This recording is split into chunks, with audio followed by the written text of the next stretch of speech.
I think we are live. I don't like that light in my face. Oh my gosh.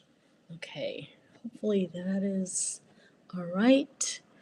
Welcome to day 2 of Fire Horse Queen Activation 3-part series. I am so excited to be here with you today.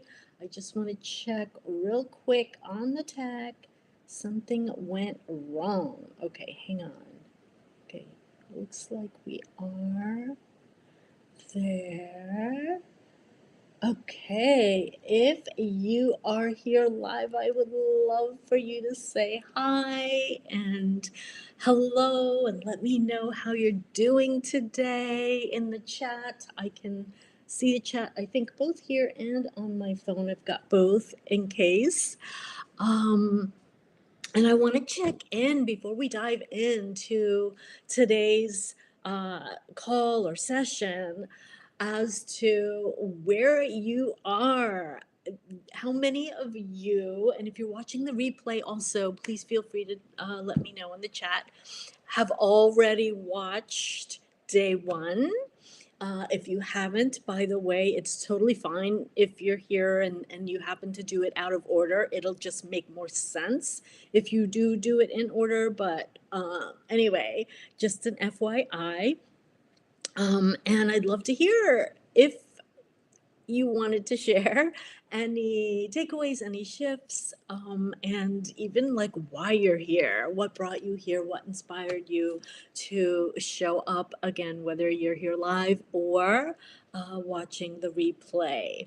So the next piece that I want to do, I want to just let you know that I kind of decided for today, I kind of am moving things around a little bit just because I had forgotten that I have something at 1 o'clock today. And I really want, when I take you through the kind of the process that we started in day 1, and I'll give a quick recap in a moment. I just want to have more spaciousness with you for that. So I think we're probably going to do that tomorrow. We'll see how the time flows today. But in case you're just joining, I'm going to go ahead and give you a quick little recap around what I covered yesterday. And what we did was really explore the Fire Horse Queen archetype as she came to me, as I have been working with her, kind of her core values and the way she thinks. And I invited you to also reflect on what those words, and when you hear the words Fire Horse Queen, what that might mean to you as well. We also touched on a little bit of the fire element, and I realized when I was listening back to the replay, I realized that I didn't give you the 101, the 5 elements in TCM 101 yesterday. So I wanted to zoom out a little bit and make sure I covered that for you today. I printed out, and hopefully this will show up okay on the screen. It looks like it's okay there. I printed out the magic of AI. I asked AI to create this for me. It's a little shiny there, blurry because of the light. Anyway, what I want you to basically see is with the 5 elements here. This is so weird looking. Okay, so we have at the very top, we have the fire, we have the earth, the metal, the water, and the wood. So these are the 5 elements in Chinese medicine that I'm drawing from in terms of my background. Now, the archetypes are my own system, and that's sort of like, I guess, the evolution of my work, or me taking things to the next level after working with these energies and my experience over the years. And yesterday, in case you're new to me, I'm not going to do it today, but I did go over a little bit of my background in case you want to hear about that. But each one of these for me has a specific energetic archetype in the way that the individual channels energy. And of course, we all have all 5 of them, okay? Similar to the zodiac, right? Similar to the zodiac, we have more than one sign in us. In the same way, and the horses too. The horses all have all of them, but there's typically 1 or 2 that are more predominant, like the way you are really wired to channel energy. And so the fire horse is going to be the fire horse queen, and her superpower is the alchemist. I'm just going to touch on these really quickly because I meant to do it yesterday and I didn't. The earth horse for me is actually the empath, and the empowered empath, I like to call her the empress, okay? Or the earth empress. The metal horse for me is the wind horse, and really the gatekeeper to spirit, to source, your higher self. The dark horse is the reflector, so that mirror energy, very intuitive, psychic, and highly sensitive. And then finally, we have the wood horse, which is our visionary trailblazer, our lead mare, the energy of sort of CEO energy of being the captain of the ship, so to speak. So those are the different archetypes that I have downloaded in my own personal system based on the five elements in traditional Chinese medicine. Now, each one of these, in case you're new to it, I just want you to have a quick rundown. Each one of these elements correlates to specific body parts, organ systems, colors, seasons, taste preferences, emotions, and so much more. I actually recently did a 3-part podcast series called Epona's Flame, and went really deep into a lot of those details. If that's something you're interested, I'll try to remember to include it either in a post or when this is the replay is ready. Okay, but with regards to the fire horse queen, and what I really love about the visual of this that came to me is she's at the top of the star, the top of the cycle, the top of the whole thing. And for me, she represents actually the pinnacle of the entire system. She is the heart connector. So the organ system she's connected with is the heart, the pericardium, the small intestine, and the triple heater. And again, I don't want to spend a ton of time going into that, but just suffice it to say that the triple heater has to do with our hormones, like balancing and regulating our hormones. It's a unique system in Chinese medicine.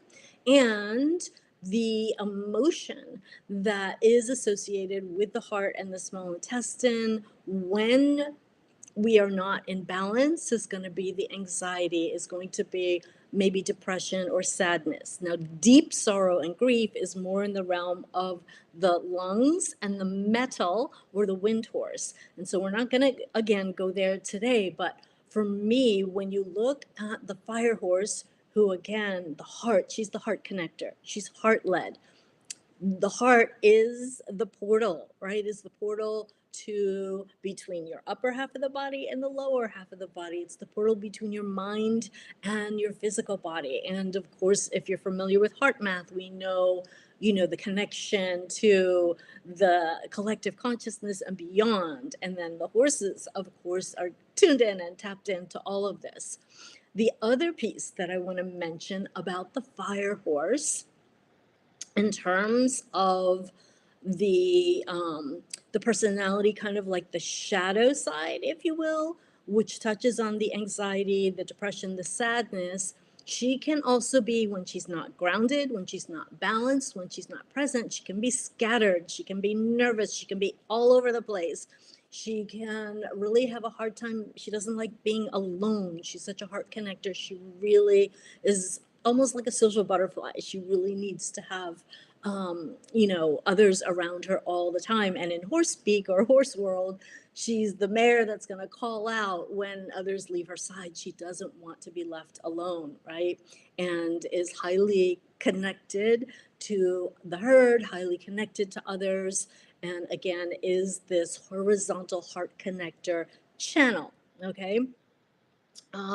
So I did want to touch a little bit more on that. And again, if you're interested in that topic, make sure you check out my Epona's Flame 3-part series, because I go a lot deeper into all of that. For the top 3, I only covered in that series the top 3, okay? The wood, the fire, and the earth.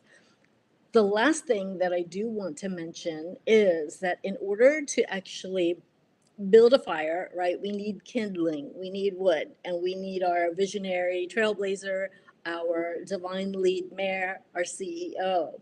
And when we build that fire, we also it's very important that we are grounding and connecting with the earth. Okay, so these two are actually, for me, like there's this trilogy in the top half of the circle, and then if we want to go deeper into either the subconscious realm, the shadows, the unseen, um, the unconscious work, that's all going to be in the realm of the dark horse or the water horse. And then the meta horse, for me, again, is the connection to spirit, the wisdom keeper. Okay, and I work very closely with the wind horse and the Tibetan wind horse herd. I actually have there, I don't know if you can see it. I'm going to knock the light down if I move that, but I have usually have my prayer flags in the thing, but you can't see it. Anyway, I digress. So the piece that I want you to really hear about the fire horse queen for me is, for me, she represents the pinnacle of all of these energies kind of coming together. And she is, it's kind of like she's the crowning energy that is on top of this five element system, if you will.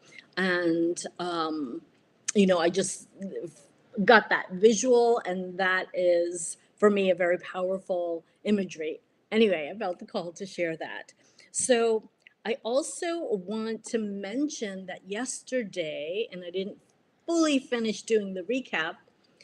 If you were here, chances are you went through this with me, or you listened to the replay.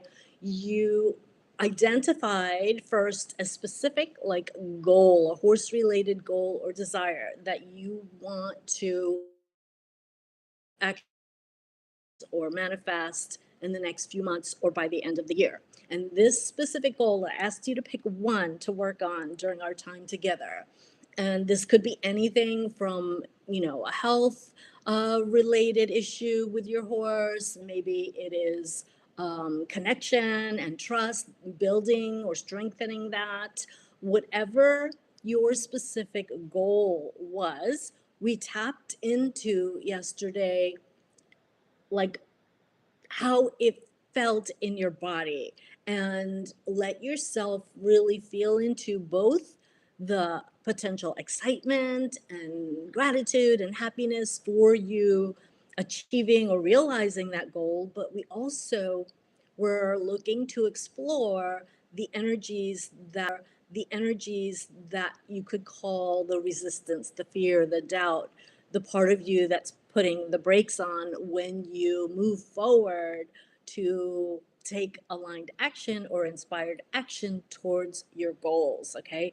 And so we were working with that energy in your body. And again, if you didn't do it, like, I highly recommend you go back and listen to that replay. And the fact that I'm not going to actually do the process today, I think works out better, so that if you're just joining, you have more time. I am, I think, going to do it tomorrow, because again, I want to have more space for that with you. And I'm kind of watching the time today, and tomorrow I won't need to do that as much.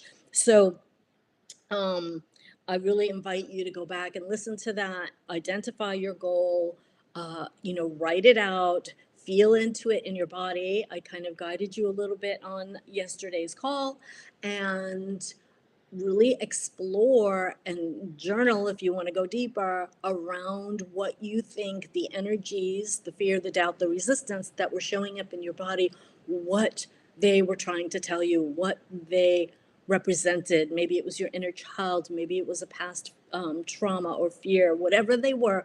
I want you to go ahead and allow that to come up. And that was more from the mental perspective, as well as connecting to the body and the energetic. Now, today, I wanted to dive into the anxiety piece. I titled this, going from turn your anxiety into the audacity to really feel radiant and relaxed and free. And I almost borrowed, I don't know if you're familiar with the book, Gina DeVee's Audacity to be Queen, but I almost borrowed that. But really, the anxiety that we can have, especially as women. It is kind of anxiety, depression, chronic fatigue. Those are like epidemic in terms of stats. I haven't looked in a while, but crazy, crazy numbers that women are, stressed out. Like they say, what stress is the new crack, that, they're so, with all the change in the world and everything that's going on, there's a lot of anxiety and depression and um, the chronic fatigue. And I want to take a moment to actually highlight the connection between the two, because as I shared yesterday in the first call around my history of chronic fatigue, anxiety, and depression back in my late 30s, um, I discovered on that journey seeking to heal from that, that when you're dealing with chronic anxiety and or depression, they're actually both sides, both um, different sides of the same coin. When you're dealing with that for a while, and it's actually connected to your nervous system being either in flight or fright or freeze or fawn. So you're in survival mode, right? And that sympathetic state. If you're in that state a lot of the time, it completely makes sense that you would eventually deplete your adrenals, okay? And just to let you know, like how bad mine was at that time, and I'm like night and day now at almost 62 here in another month. But I literally, I was seeing at the time my Oriental medical doctor for acupuncture and herbs, amongst other things. I did so many things from ayahuasca to you name it, colonics and detoxes and all these diets and the acupuncture. And she took my pulse and she said to me, and remember, I was like 30 something at the time. She said, "You better be careful. Your pulse is like a 90-year-old woman." Like, that's how weak my pulse was. That's how depleted my adrenals were. I had a functional doctor diagnose me with early onset anisins, which essentially is adrenal insufficiency. So, I know firsthand the effects of anxiety and depression and chronic fatigue. And I was also diagnosed at one point with chronic Lyme's disease. But thank goodness my sacred rebel um, chose to not let those labels define me or my destiny. And fast forward again at the age of the tender young age of 61 going on 62 cycles around the sun, I can honestly say, hand on heart, that my energy, my vitality, my overall well-being, my resilience, all the things, there's certain things, yes, I'm human, I got grays and, whatever, but overall, compare my quality of life now compared to at that time, it is completely like night and day. And that connection between not handling your anxiety or not knowing how to handle your anxiety and running kind of in survival mode, chronic survival mode, it is only going to deplete your adrenals, especially as a woman, especially as someone who is sensitive, a deep feeler. And if, like me, you have gone through chronic PSTD or trauma in your upbringing, those things are going to compound and really do a number on your body, your biology, your nervous system, and your adrenals. And this is why I feel it is so important to have the awareness and the tools and the support to learn how to alchemize your emotions without doing a bypass. And I want to be very clear here, because really we're talking about emotional alchemy, or learning how to master the art of alchemy. And I'm going to share my ABCs of alchemy in a moment, but I want to be clear that we do not want to override our emotions. We do not want to, um, you know, numb out or stuff them down. I heard this analogy a while back and I thought it was perfect. It's where if we keep stuffing the trash down, right, with our emotions, and we don't want to, we numb out with food or drink or whatever, and there's no judgment here. Like, I did it for years, there was, when you don't know, you don't know until you don't know, right? But that's a lot of how we're, often taught to deal with our emotions in society if you don't know any better, right? So, because you're taught, oh, don't cry, be strong, don't show your emotions, all of those things, right? And for me, I was called often like, oh, you're too sensitive, you're too sensitive, you're too sensitive. That was like a thing. Anyway, the analogy is when you pack down the emotions into the trash and you keep packing it, packing it, packing, eventually the trash overflows, right? And that's when it comes seeping out. It stinks, it comes out messy, comes out when you least expect it in ways that sometimes you regret, right? And so there's that piece. And then even more importantly, I think, is your overall health and well-being. If we go back to Chinese medicine and traditional Chinese medicine, again, which I have a rich background in in the veterinary branch, but if we go back to that yin yang circle, right? We have the yin and the yang, the feminine and the masculine, that black and white. Actually, I think it's in the middle of this right here, in the very middle, that yin yang circle. When that is not in balance, right, that creates illness, disease, sickness, pain. And when the energy is not flowing, okay, and this is where acupuncture and all the energy channels, aka meridians, come into play. When the chi is not flowing through the body, okay, it's like you have a traffic jam, and then therefore the specific highway, the specific channel related to whichever organ systems you're dealing with is going to get backed up. The energy becomes stagnant and those organs don't function properly. Okay. And so this is why for me, when I was on my healing journey with the anxiety, which seemingly started to come from out of nowhere, but looking back, at some point I realized it was because there were past traumas that were surfacing for me to, my soul was ready to kind of, deal with and heal and integrate. And so, and that is a big disclaimer too. If you're someone who has chronic anxiety and or depression, and you really want to get to the root of it, a lot of times there is unresolved, unmetabolized past trauma, and not the trauma itself.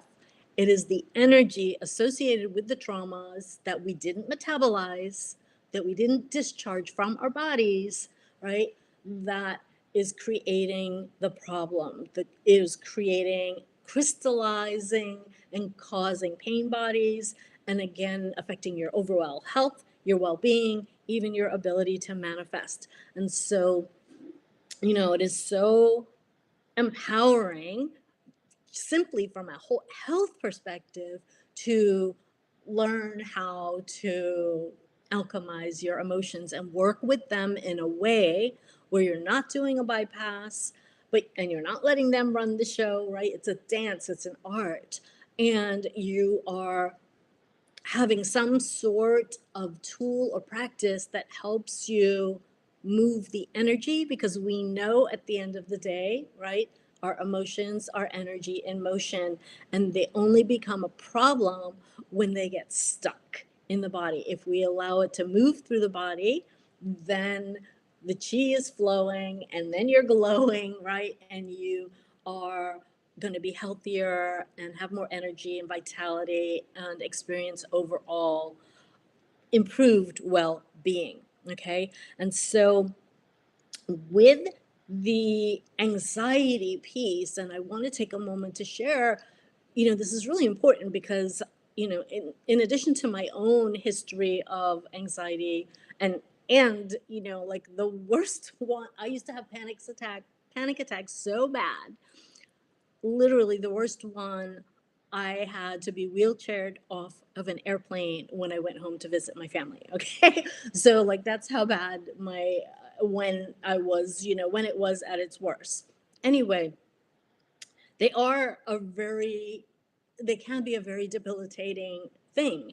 And if you're someone who, like me, maybe you prefer to do things naturally, and I really, at one point I thought about doing anxiety meds, but it just really didn't resonate. I'm very sensitive. My body, like constitution, doesn't handle medications well. Anyway, I never did, and thankfully I found all of the things that I'm teaching today to help me learn how to alchemize my anxiety into the audacity to feel better, the audacity to feel happy, the audacity to feel calm, the audacity to feel safe, the audacity to do things that are bringing up fear and anxiety, to show up anyway and have the tools and the awareness and the support to help me along the way.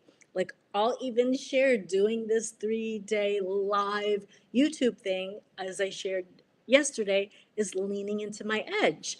And it brought up some anxiety for me because it's a bigger public platform. I mean, I've done live streams on Facebook and Instagram and tons of Zoom masterclasses and webinars over the years, and yet YouTube just feels like a bigger ocean, if you will, right? And so there was a little more anxiety to be doing this. And yet I am still here and I'm showing up.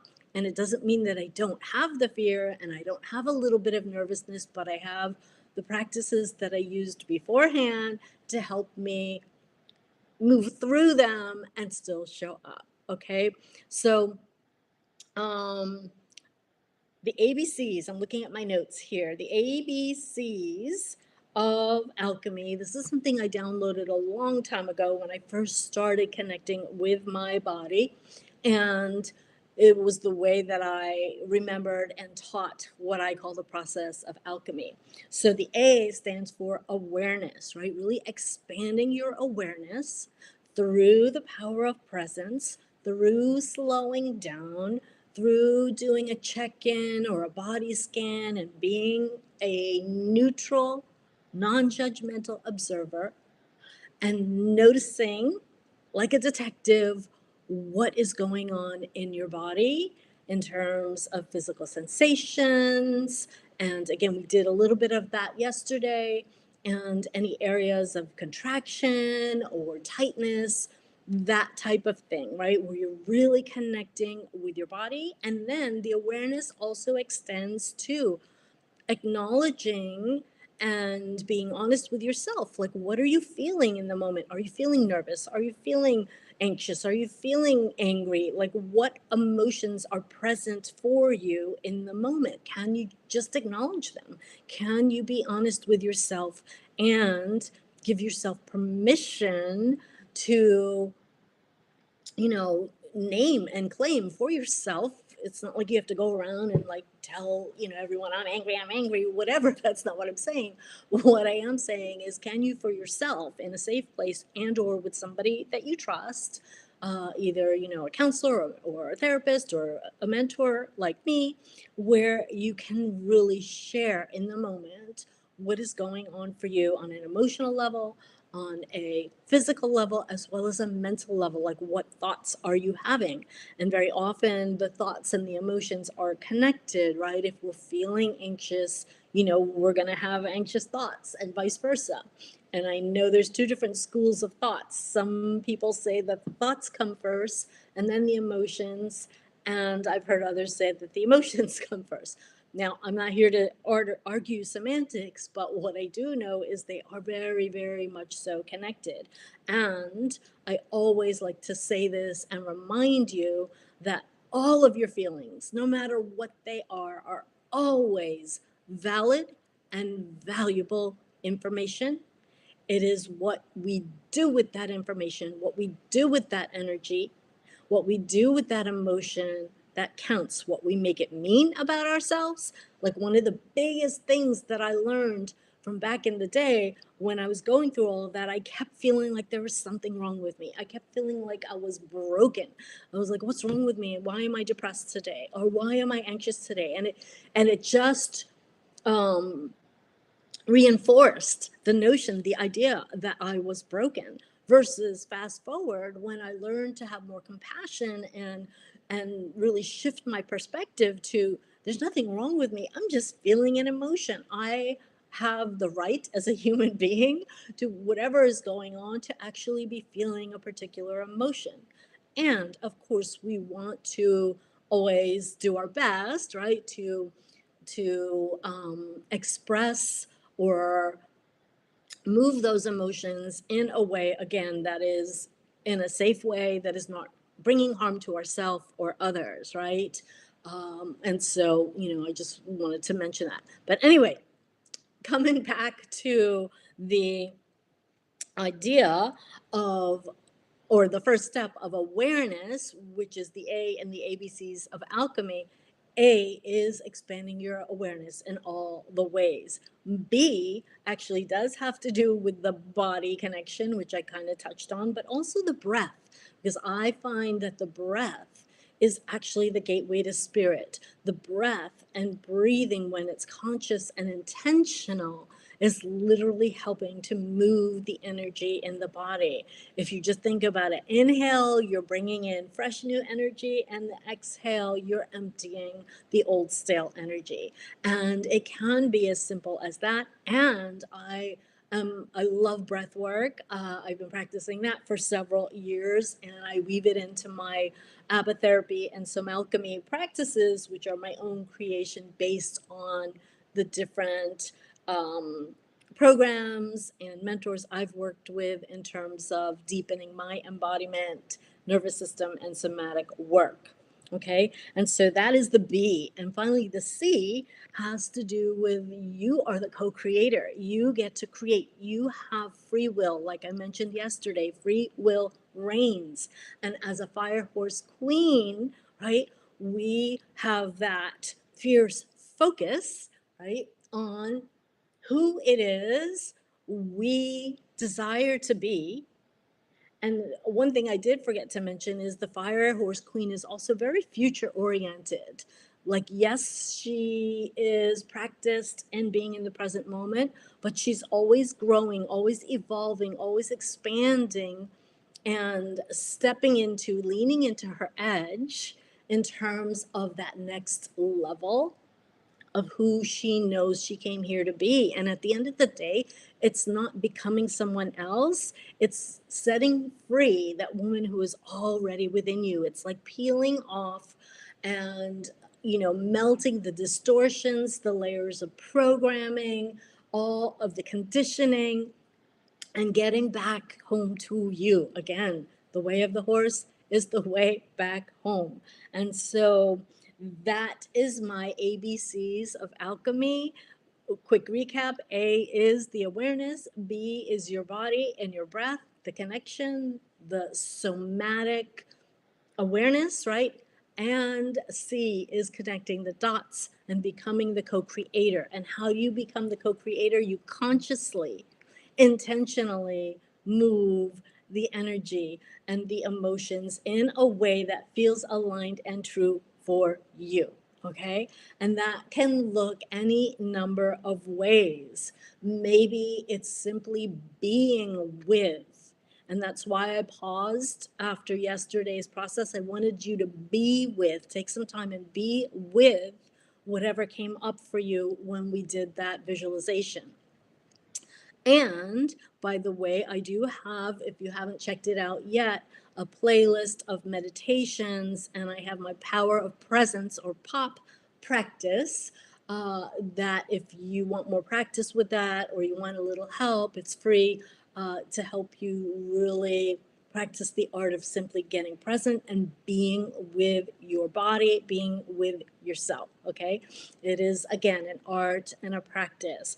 And so, when that's the first step, and depending on what's going on, I will say there are times, and again, the more you do this too, but there are times when simply being present, slowing down, and allowing yourself to observe the energies and the emotions, and simply breathe and be with, sometimes that's enough. Sometimes that is enough to shift things powerfully.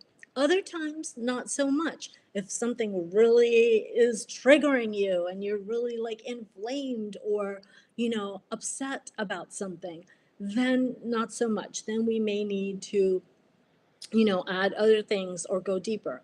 And or if you're, feeling a lot of maybe stuck or stagnant energy, maybe you even feel anger, right? That also, again, often requires going deeper. Okay. So that is, I'm looking at my notes here. That is the ABCs of alchemy. And I shared with you the five element things. Let me check the time here. Yeah, I'm torn.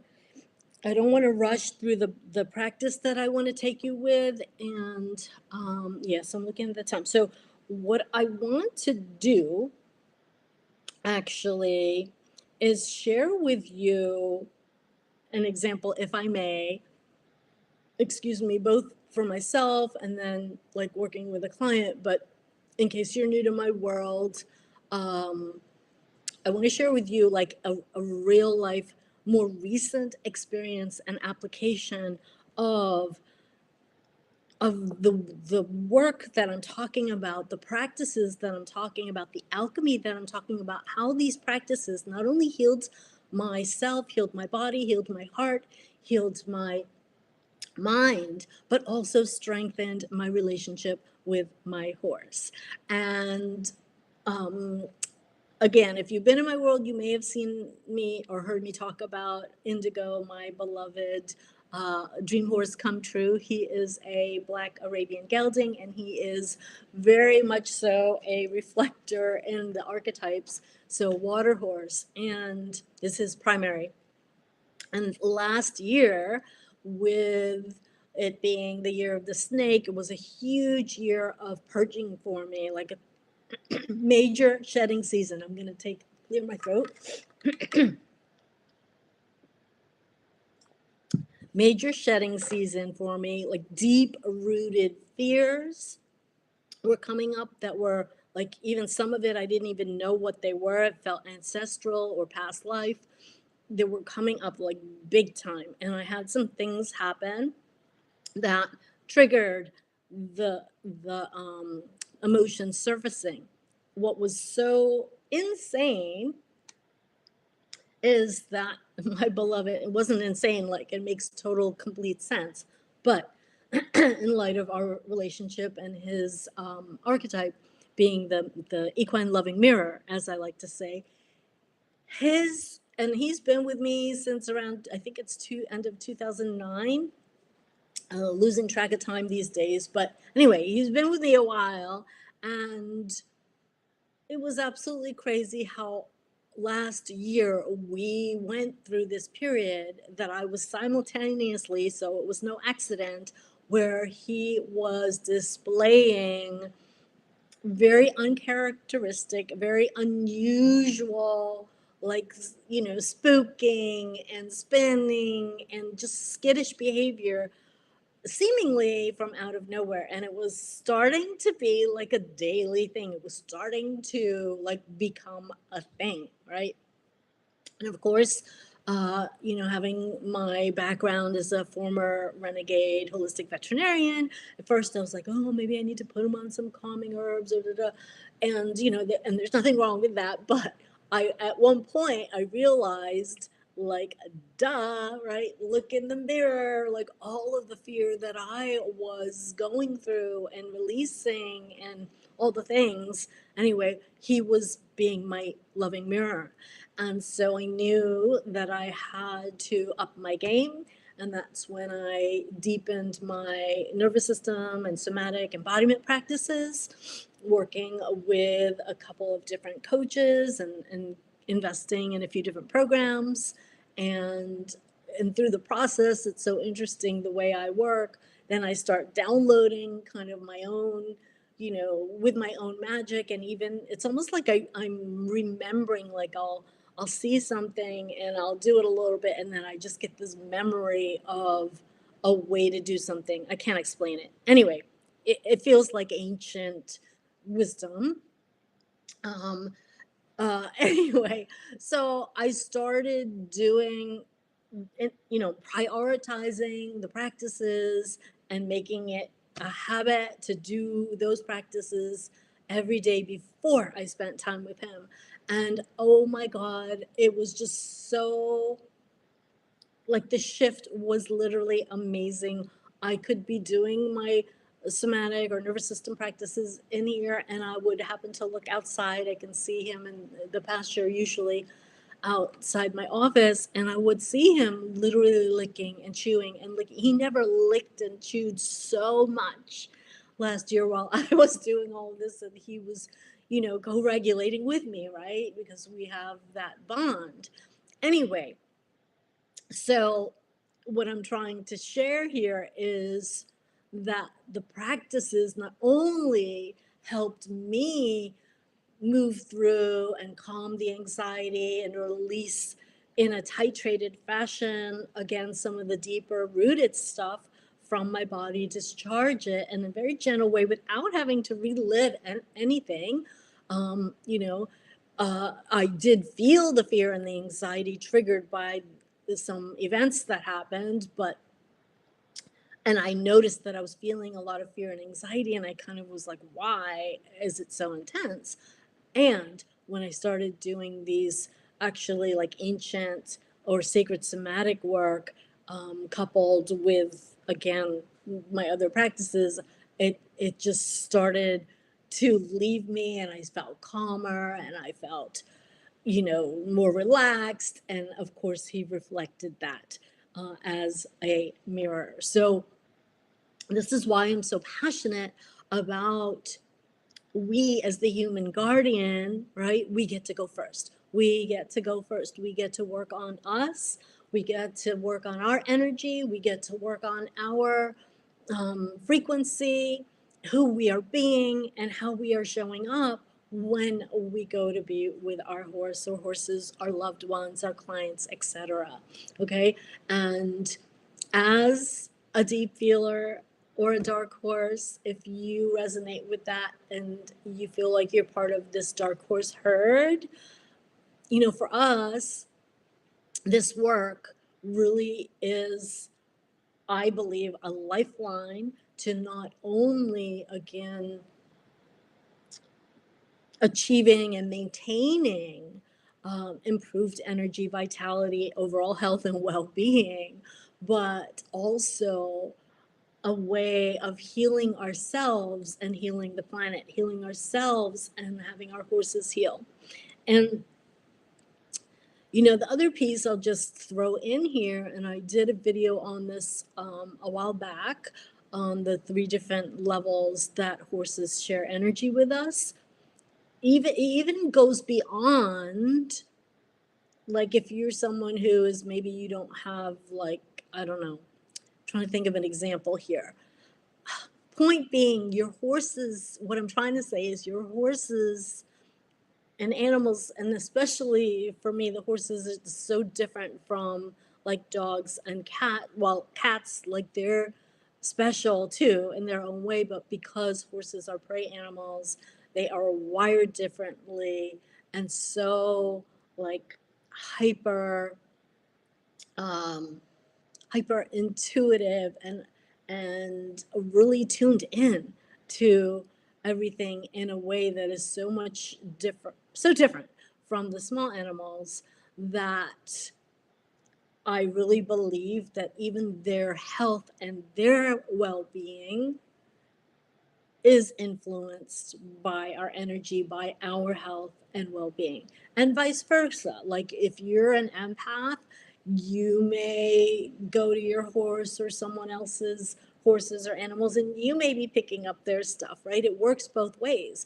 But as the human in the equation, again, I feel like it's our divine duty as the guardians to clean up our side of the street first, to do the um, the work, so to speak, the spiritual hygiene, the emotional hygiene, the physical hygiene, right? The best we can. Yes, we get to be human. Yes, we're gonna have off days. That's okay, but, not from a place of, I don't know, from a place of devotion, and for me, like, radical responsibility and divine duty to our beloved equine and animal companions. And this will, of course, ripple out to our two-legged loved ones as well, as I mentioned. So kind of felt like it would be helpful to share that story in relationship to horse, right? And why I'm so passionate about doing this work as a conscious, high achieving, deep feeling horsewoman. Okay. Or man, I don't know if we have any men in the herd here, but you are also welcome. So I'm checking the time here because again, I had something at 1, and that was the reason I didn't want to do that process that I have for you, but we will definitely do it tomorrow. Um, for today, I guess you know what I'm going to do? I'm going to plant the seed here and go into, I just want to touch on the fire element in one other way here. And again, with the fire horse queen, when we look at the physiology, okay, when we look at the body, the biology, the organ systems, I mentioned the heart, the pericardium, the small intestine, and the triple heater. I want to just touch on them a little bit deeper and how they also play into really like amplifying and leveling up your fire horse queen. And so we already talked about the heart and the heart connection and being that portal, right, to the partnership with the universe, with your horse, with source and beyond. The pericardium is the lining that covers the heart. So the pericardium protects the heart. It is the heart protector. And so when we've experienced past, heartache or heartbreak or loss, it is a very normal thing to start building, right, these energetic armor or protection around our hearts because we don't want to get hurt again. It's a completely human thing to do. And sadly, when we do that, we're not only protecting ourselves from maybe feeling pain again, but we're also blocking ourselves from our bliss, from our blessings, from giving and receiving love more freely. And so here's where the small intestine comes in, because the small intestine is actually about divine discernment and decision making. And so really learning how to trust your decisions, trust your intuition, okay? And so that small intestine energy is also very important. And I also mentioned the hormones, the triple heater, which is basically a 3-part, the body is divided into 3 parts, an upper, middle, and a lower burner. And it really covers all of the hormones and regulates all the hormones in our body, from the thyroid to the reproductive hormones to our feel-good hormones like dopamine and oxytocin and serotonin, all the things.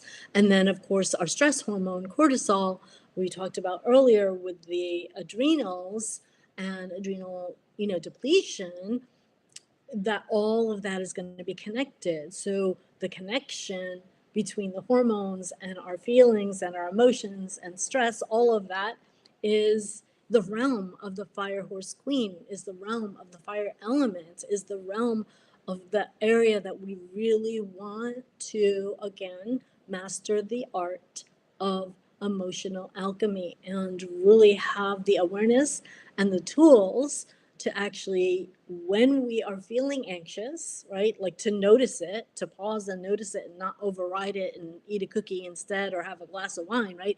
Can't we know we're feeling anxious? Can we pause and just take a few minutes and check in with ourselves and maybe, breathe and ask some questions or journal about it, whatever, again, works for you. And I have found the most powerful way to alchemize these emotions is through a unique combination of gentle movement, breath work, spiritual technology. And so I have woven them together in something I call somalchemy. And that is the practice I want to take you through tomorrow to work with whatever showed up for you in the exercise that we did on day 1. So again, if you're just joining, now you have a little more time to have that done before we go ahead and do that practice on day 3. And so that you can get the most out of this experience. And so, yeah, I wanted to touch on those pieces as well. I would love to know, I've got like 5 more minutes. I would love to know, and I'm gonna just put this here for the replay because I thought we had someone here, but I don't know. I can't see anything in the chat. But anyway, I would love to know if you're here live or on the replay, I would love to know from you what your greatest shift or takeaway was from today's activation or transmission. If you have any questions, please feel free to put them in the chat. I'll be more than happy to answer them the best I can.